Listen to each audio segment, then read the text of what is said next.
Hello friends, Anisa Hindi अध्यापक channel पे आपका स्वागत है। जैसा कि हमने पिछले अध्याय में अपना एक चैप्टर कवर कर लिया था जिसका नाम था भाषा, व्याकरण एवं लिपि का परिचय, वो 2-3 वीडियो के थ्रू मैंने आपको बता दिया है। आज हम अध्याय 2 पढ़ेंगे जिसका नाम है वर्ण विचारण एवं आक्षरिक खंड। तो ज़्यादा समय नहीं बर्बाद करते, हम लोग शुरू करते हैं। तो इसमें दोस्तों लिखा हुआ है, भाषा की सबसे छोटी इकाई जिसके टुकड़े नहीं किए जा सकते हैं वर्ण कहलाते हैं। मतलब आपसे पूछा जाएगा कि आखिर वर्ण किसको कहते हैं। जैसे दोस्तों इंग्लिश में टोटल 26 अल्फ़ाबेट होते हैं, उसी तरह हिंदी में उसका दुगना होता है, 52 वर्ण होते हैं। अल्फ़ाबेट को ही हिंदी में एक तरह से वर्ण कहते हैं। तो जैसे ए को हम नहीं तोड़ सकते, उसी तरह को हम उससे ज़्यादा नहीं तोड़ सकते। अब जैसे में लिखा हुआ है, जैसे एक शब्द है पीला, पीला शब्द के यदि टुकड़े किए जाएं तो वो होंगे पी धन ला। अब यदि पी और ला के भी टुकड़े किए जाए तो होंगे प धन ई और तथा ल धन आ।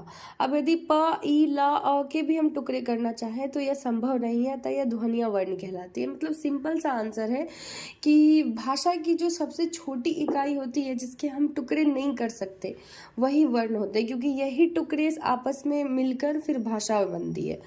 अब देखिए, वर्णों के मेल से शब्द बनते हैं और शब्द के मेल से वाक्य तथा वाक्य के मेल से भाषा। तो दोस्तों आप याद रखिएगा कि वर्णों के मेल से जो है वो शब्द बनते हैं।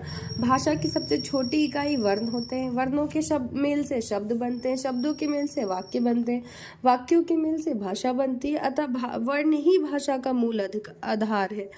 हिंदी में वर्णों की संख्या 44 है। आपसे पूछा जाएगा कि हिंदी में, मैंने जैसा कि बोला इंग्लिश में 26 है, तो हिंदी में वर्णों की संख्या 52 होती है दोस्तों, लेकिन मूल 44 होती है। अभी मैं अच्छे से एक्सप्लेन करूंगी कि बाकी जो ध्वनियाँ हैं वो कहाँ गई हैं, ठीक है। अब देखिए ध्वनियों का वर्गीकरण। भाषा की इकाई ध्वनि है। ध्वनि संयोजन से सार्थक शब्द बनता है और सार्थक शब्दों से वाक्य। दोस्तों भाषा की इकाई क्या है? ध्वनि है। ध्वनि संयोजन से सार्थक शब्द बनता है, सार्थक शब्दों से वाक्य बनता है। और आप हमेशा ये याद रखिएगा, हिंदी में वर्णों की मूल संख्या 44 होती है। मुंह से उच्चारित होने वाली ध्वनियाँ। मुंह से उच्चारित होने वाली ध्वनियाँ या अक्षरों या वर्णों को 2 भाग में बांटा गया है। पहला स्वर और दूसरा व्यंजन। स्वर जो बिना किसी दूसरे वर्ण की सहायता से बोले जा सकते हैं वो स्वर कहलाते हैं।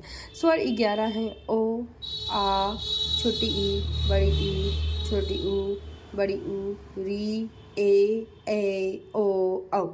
टोटल 11 स्वर हैं। ये सभी ध्वनियाँ ऐसी हैं जिनका उच्चारण बिना किसी दूसरे ध्वनि के सहयोग से किया जाता है। ओ, छोटी ई, ऊ मूल स्वर है। आपसे पूछा जाएगा कि इन सब में से मूल स्वर कौन से हैं, तो अ, छोटी ई और छोटी ऊ मूल स्वर हैं।